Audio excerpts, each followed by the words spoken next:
ঢাকা বিশ্ববিদ্যালয় ক্যাম্পাসে ছাত্র, শিক্ষক ও কর্মকর্তা কর্মচারীদের সব ধরনের দলীয় রাজনৈতিক কর্মকাণ্ড বন্ধ রাখার সিদ্ধান্ত নিয়েছে বিশ্ববিদ্যালয় প্রশাসন। বৃহস্পতিবার বিশ্ববিদ্যালয় সর্বোচ্চ নীতি নির্ধারণী ফোরাম সিন্ডিকেটের সভায় এই সিদ্ধান্ত হয়েছে। পরবর্তী নির্দেশ না দেওয়া পর্যন্ত এই সিদ্ধান্ত কার্যকর থাকবে।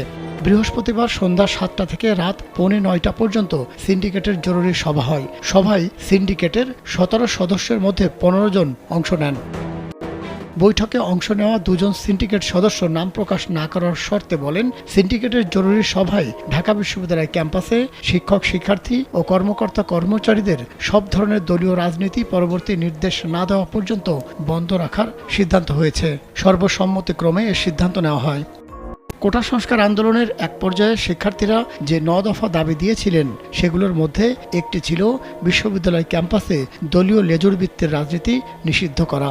তারই প্রেক্ষাপটে সিন্ডিকেটের জরুরি সভায় বিশ্ববিদ্যালয় ক্যাম্পাসে সব ধরনের দলীয় রাজনীতি বন্ধ রাখার সিদ্ধান্ত নেওয়া হয়েছে।